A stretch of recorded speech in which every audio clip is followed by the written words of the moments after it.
যেই স্বামী তোমার বিদেশে খানা নাই, ঘুম নাই, মালয়েশিয়ার মধ্যে গিয়া কত বাঙালি মুসলমানের কান্নার আওয়াজ শুনলাম। টাকা পয়সা কামাই করতে গিয়া কত কষ্ট, ঠিক মতো ঘুমাতে পারে না, আবার কত বিভিন্ন সমস্যায় জর্জরিত। এরপরও কামাই রুজি করে টাকা পাঠায় স্ত্রীর জন্য, সন্তান যেন আরামে খেয়ে দেয়ে থাকতে পারে।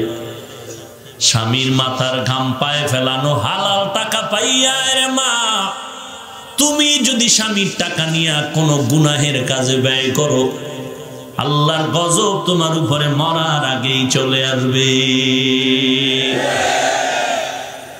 আম্মা জানার একটু খুশি হতে চলছিলেন।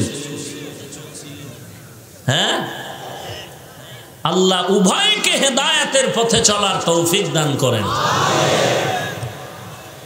লাকাদ কানা লাকুম ফি রাসূলিল্লাহি উসওয়াতুন হাসানাহ। বাড়ির চতুর্দিক থেকে দেওয়াল করছে পর্দা, ভিতরে সদরঘাট, মামতো ভাই, খালাতো ভাই, ফুফুতো ভাই আছে না নাই? হায় হায় হায়। ইমাম সাহেব মাইকের আওয়াজ কমায় দেন, ফজরের পরে গজল কেন?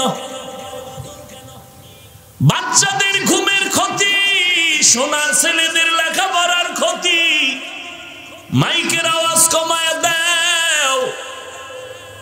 সোনার ছেলেরা লেখাপড়া করবে পারে না, কিন্তু সোনার ছেলেরা মাইকের আওয়াজ শুনে না, আওয়াজ শুনে না। সোনার ছেলেরা মোবাইল নিয়ে সারা রাত পড়ালেখা নাই। হাজি সাহেব মাইকের আওয়াজ শুনলে মাথা গরম হয়, আর হাজি সাহেবের টাক্কা হাজি, ভিআইপি প্যাকেজের হাজি। মাইয়ার বিয়ার সময় 5 তলা বিল্ডিং কাঁপতেছে, মসজিদ কাঁপতেছে। কি ব্যাপার? মেয়ের বিয়ায় গায়ে হলুদের সিনেমা হলের আওয়াজ। হাজি সাহেবের বিল্ডিং কাঁপে, গায়ে হলুদের নাচ গানের আওয়াজ, ব্যাক সাইডের আওয়াজ, মসজিদ কাঁপে। ইমাম সাহেব একটু বলতে চাইলেন, হাজি সাহেব, হুজুর আপনার কাম নাই, আপনার দাওয়াত পান নাই? বলে কি? বলে আমার মেয়ের না বিয়া, তার গায়ে হলুদ চলছে মাত্র, আরো কত কিছু চলবে। সব কিছুর একমাত্র কারণ রসুলের আদর্শ থেকে আমরা অনেক পেছনে চলে গেছি। ভাইরা আমার, এজন্য নবী আমার উত্তম আদর্শ নিয়ে জমিনে আগমন করেছিলেন। বিদায় বেলা দুটো জিনিস রেখে গেলেন, 1 নম্বরে কোরআন, 2 নম্বরে পয়গম্বরের রেখে যাওয়া সুন্নাত।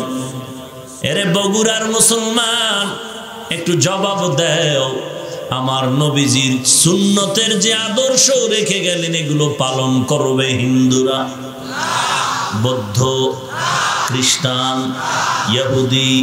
কারা? কোন দেশের? শুধু বাংলাদেশের, আর কেউ না তো? ইন্ডিয়ান, লেবানন, লন্ডন না সব? শুধু বগুড়ার মুসলমান ছাড়া। আপনারাও এই যুবক, রসুলের রেখে যাওয়া সুন্নতের আমল আপনাকেও করতে হবে, তো করেন না কেন? আয়নার সামনে দাঁড়িয়ে তুমি আল্লাহর মহব্বতে কাউর দরকার নাই, তুমি তোমার বিবেককে প্রশ্ন করো, রসুলের সুন্নত তরিকায় চুল না কেটে ক্রিকেটারের গোলামি কেন করেছো? ক্রিকেটারের গোলামি করলা কেন? ক্রিকেটারের সাইজ ভালো লাগলো, মদিনার তাকে লাথি মারলা কেন? অথচ আমার নবীর আদর্শ এত সুন্দর। নবীর আদর্শ এমন এক সময় নবী আসলে, যে সময় মক্কার মানুষ আদর্শ চিনে না, আদর্শ বিবর্জিত কাজ করে, দুষ্ট, চূড়ান্ত বেহায়াপনার চূড়ান্ত সীমায় চলে গেল। কেমন খারাপ! নারী আর পুরুষ মক্কার পার্শ্বে চতুর্পার্শ্বে তাওয়াফ করে উলঙ্গ হয়া, কি পরিমাণ খারাপ হলে নারী পুরুষ উলঙ্গ হয় বাইতুল্লাহ তাওয়াফ করে। এমন এক সময় আদর্শের মূর্ত প্রতীক রাহমাতুল লিল আলামিন জমিনের মধ্যে পদার্পণ করলেন। প্রশ্ন হলো, দুনিয়াতে সব থেকে খারাপ মানুষ মক্কায় কেন? যেই ঘর দেখলে কলিজা ঠান্ডা হয়, গুনাহ মাফ হয়। ওই বাইতুল্লাহর কিনারার মানুষগুলো এত খারাপ কেন রে ভাই? একমাত্র কারণ, ঈসা নবীর বিদায়ের পর আমার নবীর আগমন পর্যন্ত এদের কোনো মুরব্বী ছিল না। মুরব্বী না মানলেই বিপদ, মুরব্বী না মানলেই কথা বলেন না কেন ভাইরা আমার?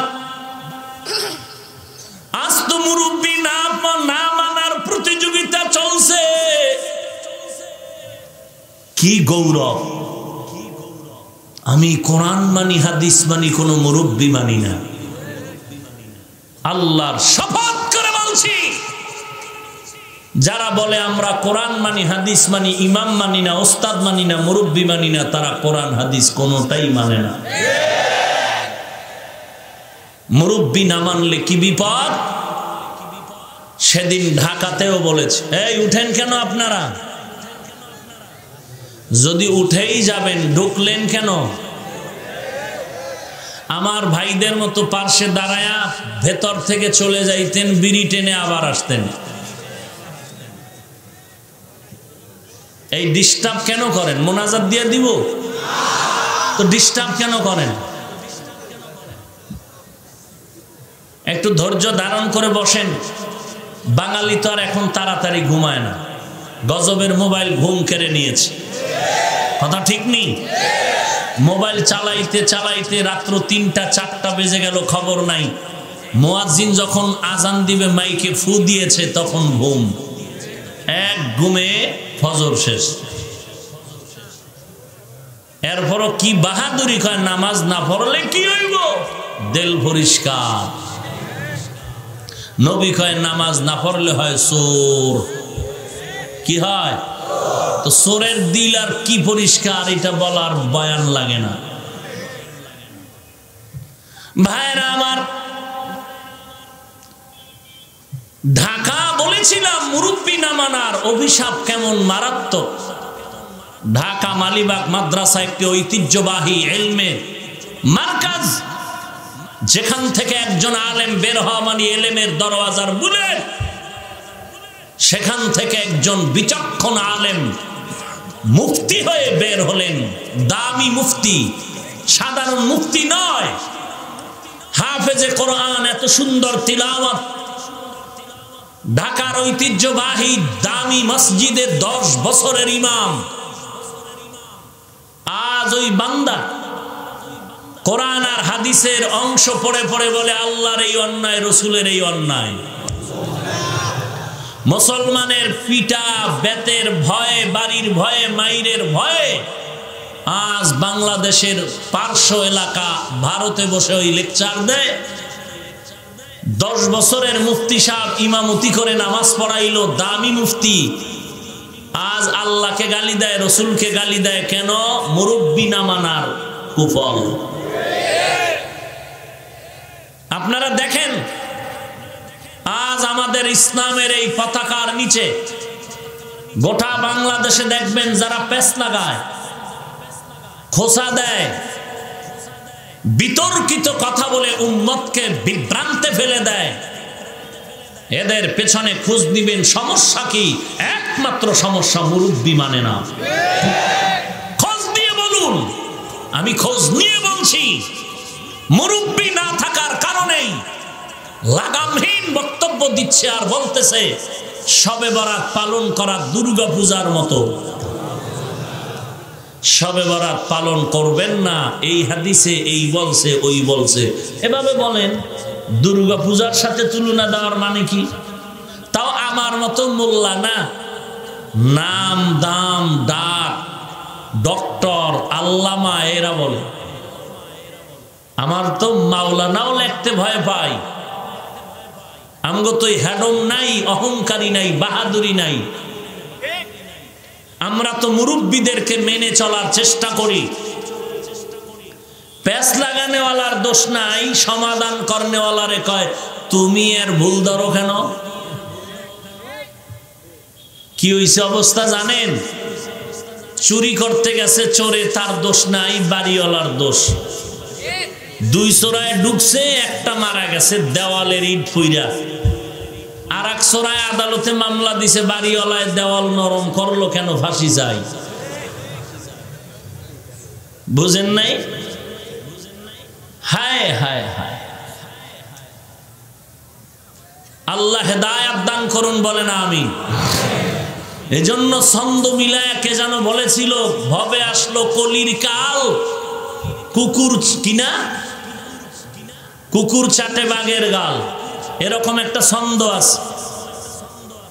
হায় হায় হায় হায় হায়, আল্লাহ সব ভাইকে হেদায়েত দান করুন। যারা পেস লাগায়, সৌদি আরব, কাতার, কুয়েত, ওমান, মালয়েশিয়া কিছুদিন ঘুরে দেশে আসিয়া ইমামের পেছনে নামাজ পড়ে না, কয় মুশরিক। সমস্যা হয় জোরে আমিন কয় না, আর বলে বুকে হাত বাঁধে না। তো বুকে হাত না বাঁধলে, জোরে আমিন না বললে কি মুশরিক হয় নাকি? হ্যাঁ,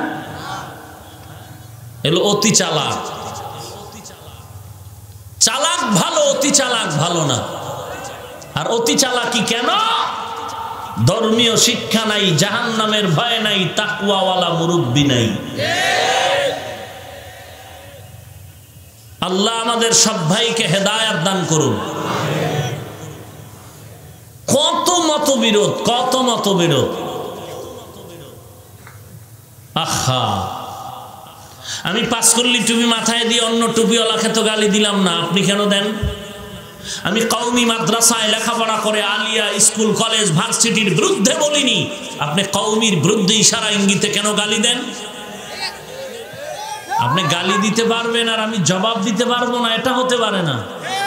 আমরা তো চরমনার সৈয়দ ফজলুল করিম রহমাতুল্লাহ আলাই, এই বাংলাদেশের মুরব্বী শেখুল হাদিস আল্লামা আজিজুল হক রহমাতুল্লাহ আলাই, বাইতুল মুকাররমের খতিব মরহুম ওবায়দুল হক রহমাতুল্লাহ আলাই, মুফতি ফজলুল হক আমিনী রহমাতুল্লাহ আলাই, হাফিজি হুজুর রহমাতুল্লাহ আলাই, শামসুল হক ফরিদপুরি রহমাতুল্লাহ আলাই, এদের গড়া, এদের পথের পথিক, এরা জিন্দেগি ভর যেমন হকের পক্ষে কথা বলেছেন, বাতিলের বিরুদ্ধে শুধু মুখে নয় কলমেও তারা প্রতিবাদ করে গেছেন। আমরা তো তাদেরই সন্তান, আমরাও তো প্রতিবাদের ঝড় তুলতে হবে, আমরা তো চুপ থাকতে পারি না।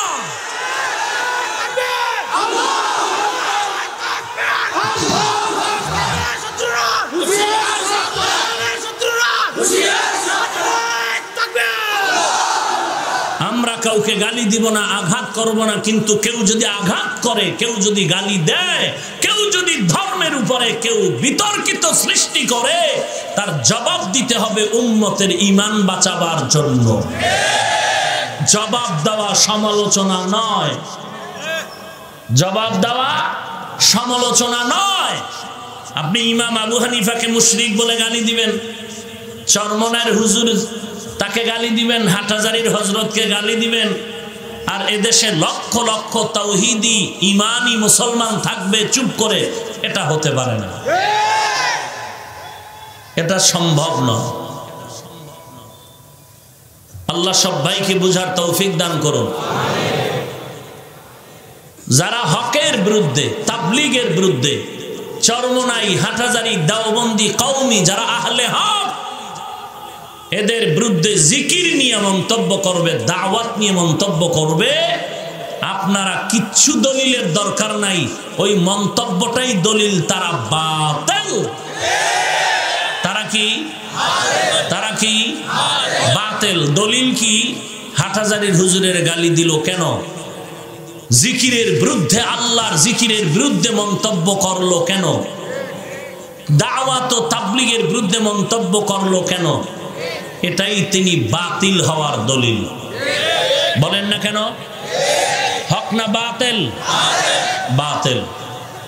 আল্লাহর জিকির করতে করতে যারা বেপরদা হয়ে যায়, নারী পুরুষ মাইনাস প্লাস হয়ে যায়, এদের ব্যাপারে কোনো ফতোয়া নাই।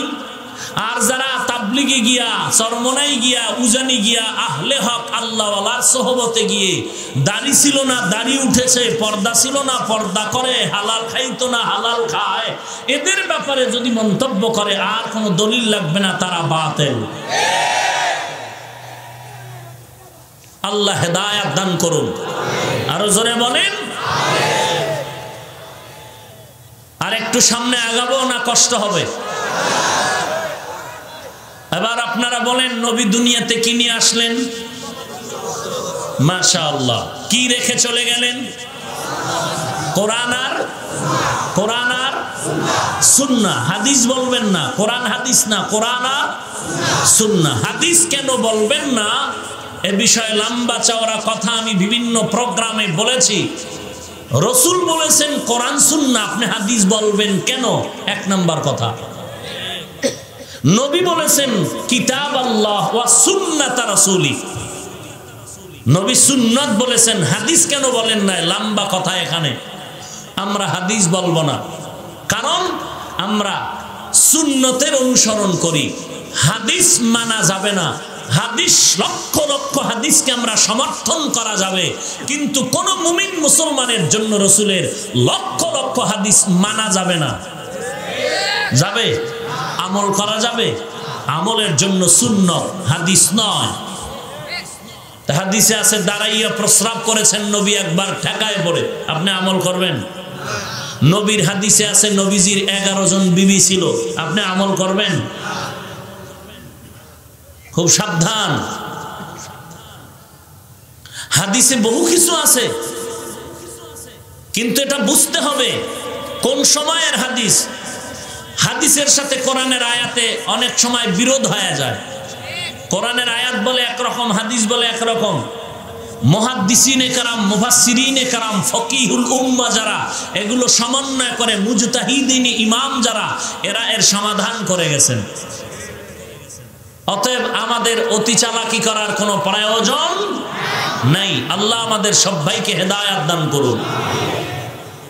লাকাদ কানা লাকুম ফি রাসূলিল্লাহি উসওয়াতুন হাসানাহ। নবী দুনিয়াতে আসলেন উত্তম আদর্শ নিয়ে রে ভাই। মানুষগুলো এত খারাপ ছিল, নবীর আদর্শ পালন করা যখন শুরু করলো, এত দামি হয়ে গেলেন মক্কার মানুষ। এখন তাদের নামে সাহাবী শব্দ লেগে গেল।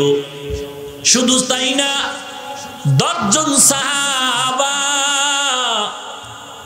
দুনিয়াতে জিন্দা হালাতেই জান্নাতের টিকিট পেয়েছেন। কয়জন? আর কোনদিন এই কথাটা শুনেন নাই? শুনছেন? শুনলে বলেন তো 10 জনের মধ্যে 1 নম্বরে কে? দ্বিতীয় কে? তৃতীয় কে? চতুর্থ কে? রাদিয়াল্লাহু আনহুম আজমাইন। এরকম কয়জন? জান্নাতের ডাইরেক্ট আল্লাহর রসুলের মাধ্যমে গ্যারান্টি পেয়েছেন। পাওয়ার পরেও তাদের এমন হালাত হয়ে গেল যে সারাটা জিন্দেগি শুধু কান্নার আওয়াজ, কান্নার আওয়াজ, কান্নার আওয়াজ। এবার চিন্তা করেন, আপনারা কেউ গ্যারান্টি পাইছেন? কেন? পীর সাহেবরা দেয় নাই? কি বলেন? অনেক পীর সাহেব তো বলে যে আমি তোরে জান্নাতে না নিতে পারলে আমি কি এর পীর? তুমি তো তালের পীর। হাদিস শরীফে উল্লেখ আছে, আল্লাহর রসুলকে এর ব্যাখ্যা জিজ্ঞেস করায় রসুল ব্যাখ্যা দিয়েছেন। রসুলের স্ত্রী আম্মাজান আয়েশা রাদিয়াল্লাহু আনহাকে প্রশ্ন করা হয়েছিল সাহাবায়ে কেরামদের পক্ষ থেকে, নবীজির আদর্শের বয়ান করুন। আম্মাজান আয়েশা রাদিয়াল্লাহু আনহা পাল্টা প্রশ্ন করলেন, আফা তাকরাউনাল কুরআন? হে সাহাবায়ে কেরাম, আপনারা কি কোরআন শরীফ তিলাওয়াত করেন না? সাহাবায়ে কেরাম জবাবে বললেন, কালু বালা, হ্যাঁ আমরা কোরআনে হাকিম তিলাওয়াত করি। আম্মাজান আয়েশা রাদিয়াল্লাহু আনহা জবাব দিলেন, কানা খুলুকুহুল কোরআন। কোরআন শরীফটাই হলো রসুলের আদর্শ। আল্লাহ মাফ করুন আমাদের সবাইকে। যে আশেক বললেন মিলাদুন নবী কায়েম করুন, সিরাতুন নবী লাথি মারো। সিরাতুন নবী মানি রসুলের জীবন আদর্শ, আদর্শের নাম কোরআন। আম্মাজান আয়েশা বললেন রসুলের আদর্শ কি? কোরআন। তাহলে লাথি মারলো কই, লাগলো কই? এই ঝামেলাগুলো কেন হচ্ছে সমাজের ভেতরে? তিনটা অভাবের কারণে হচ্ছে। এক নাম্বার অভাব, ধর্মের শিক্ষা নাই।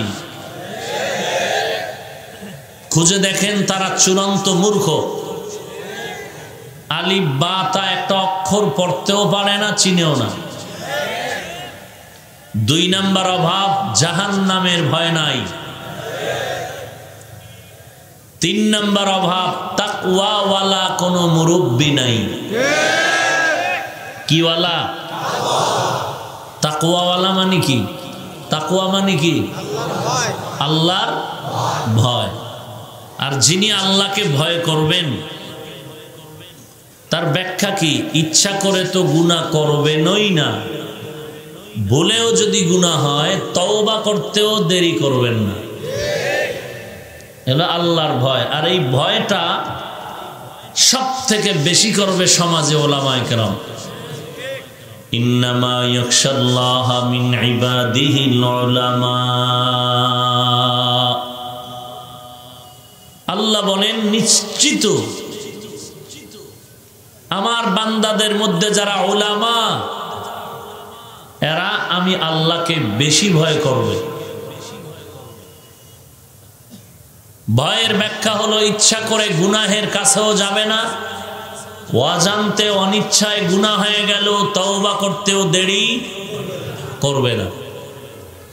আল্লাহ আমাদের ওলামায়ে হযরতের আয়োজনে আজ এই মাহফিল আল্লাহকে বেশি বেশি ভয় করার তথা গুনাহের থেকে জিন্দেগিকে হেফাজতে রাখার তৌফিক দান করুন, আমিন।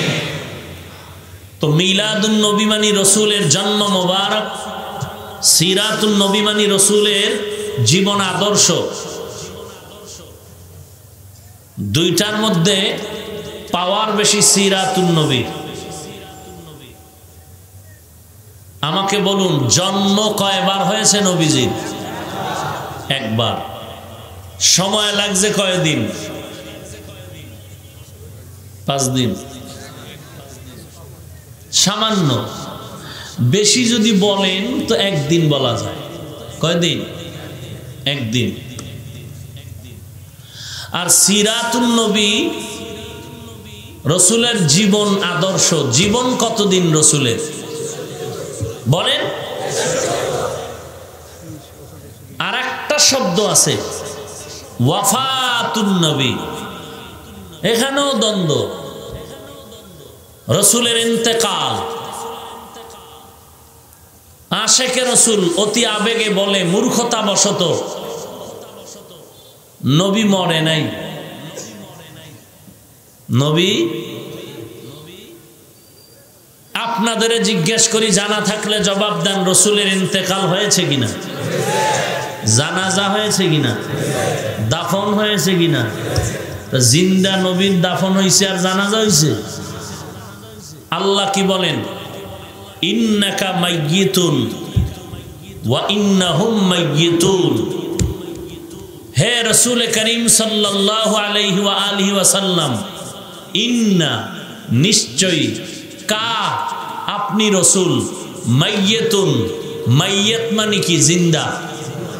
হ্যাঁ, এই যে লাশ সামনে রাখে কি বলে আপনাদের বগুড়াতে? মাইয়িত বলে না? মাইয়িতকে সামনে রেখে জানাজা পড়ে। মাইয়িত কি জিন্দা না মৃত? আল্লাহ বলেন ইন্না নিশ্চয়ই, কা আপনি রসুল, মাইয়িতুন মৃত। আল্লাহ বলেন মৃত। এখন এরা ছন্দ বানায় বলে, ওয়াহাবিরা বলে নবী মরিয়া গেছে। মরে নাই, মরে নাই, নবী মদিনায় আছে। ওয়াহাবি কারা?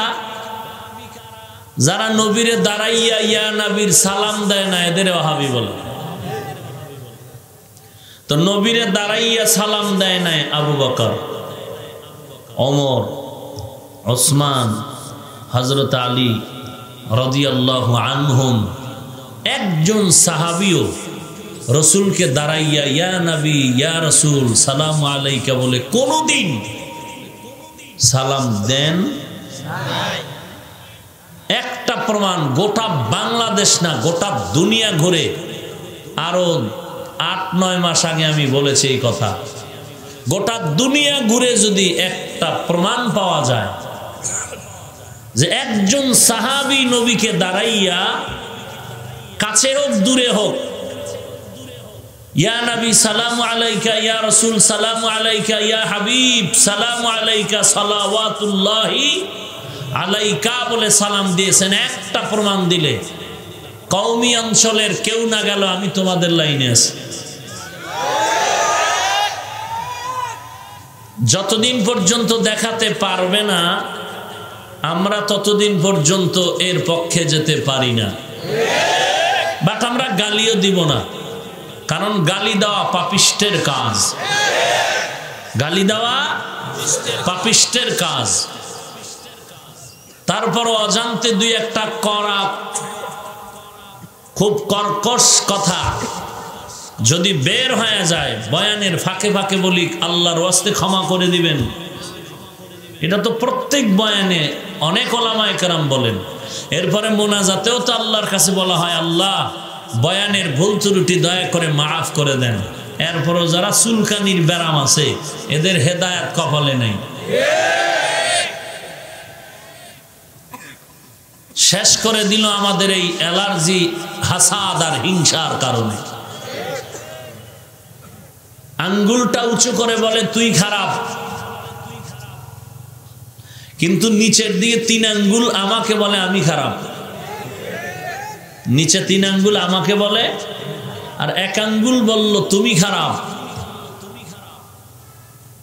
অভ্যাসটা ঘুরাইয়া এমন ভাবে দিল যে 3 আঙ্গুল নিচের থেকে আমাকে ইশারা করে বলে তুমি আগে খারাপ।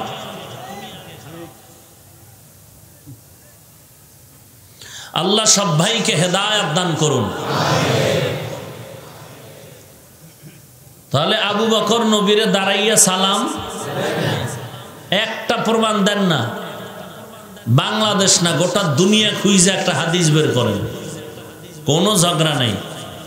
বাকি যারা দেয় আমাকে তারা গালি দেয় না, আমগো যখন গালি দিবে তখন জবাব তো দিতেই হবে। তারা জবাব দেয় কি মনে চায় নবীকে সম্মান করব, অসুবিধা কি? আমরা মনের গোলামি করি না, আমরা আল্লাহর গোলামি করি।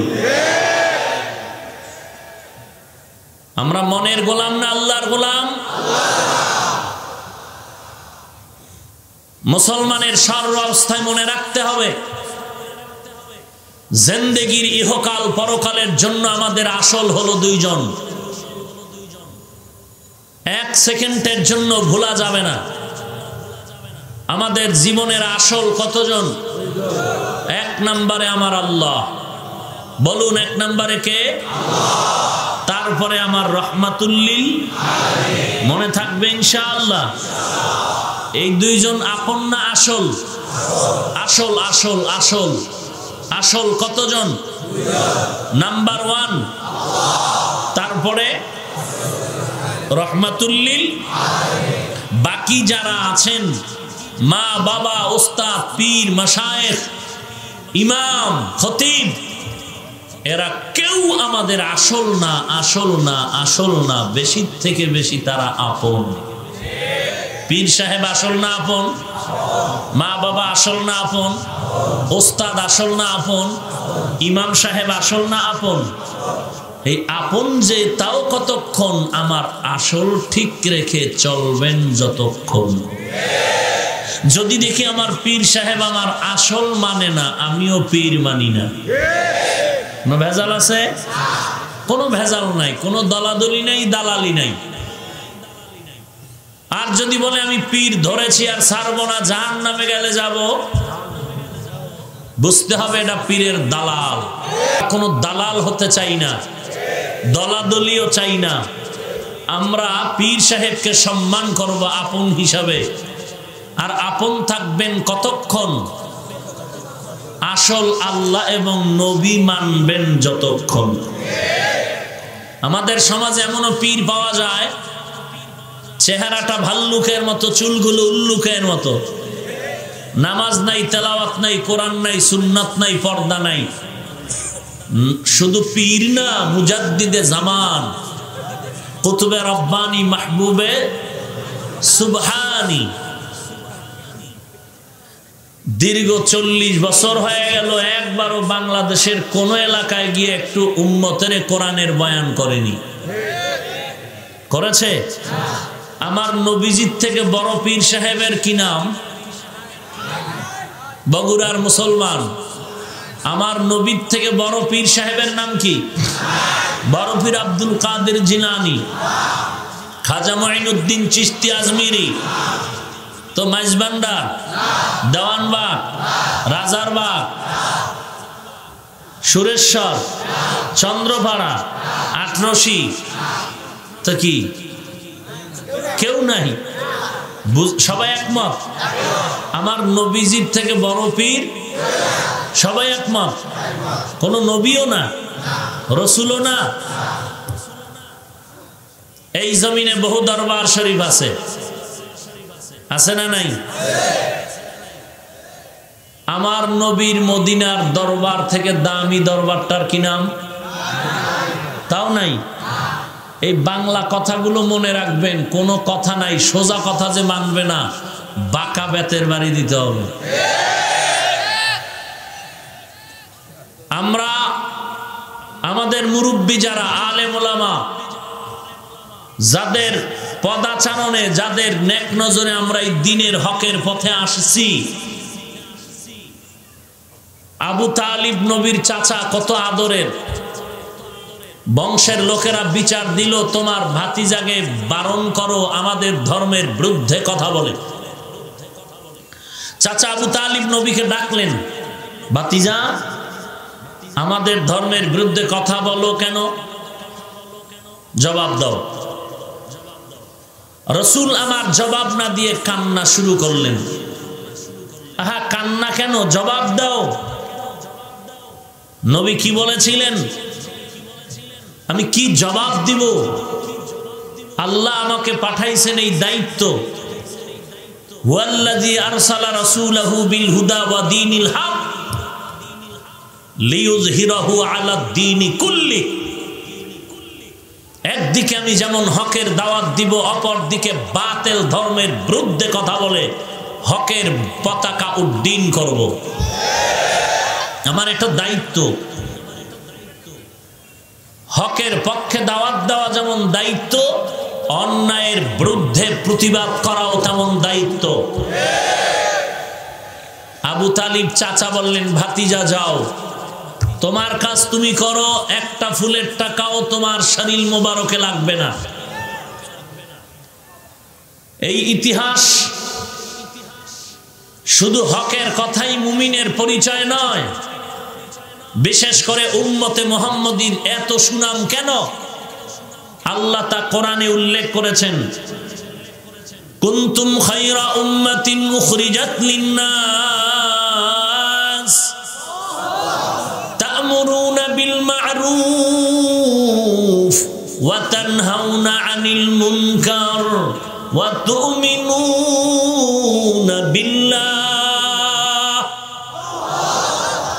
আল্লাহ বলেন, আমি মুহাম্মদের উম্মত, এদেরকে সম্মানিত করলাম, সর্বোচ্চ সম্মান দিলাম। কেন দিলাম জানো? এদের দায়িত্ব দুইটা, তা'মুরুনা বিল মা'রুফ ওয়া তানহাউনা আনিল মুনকার।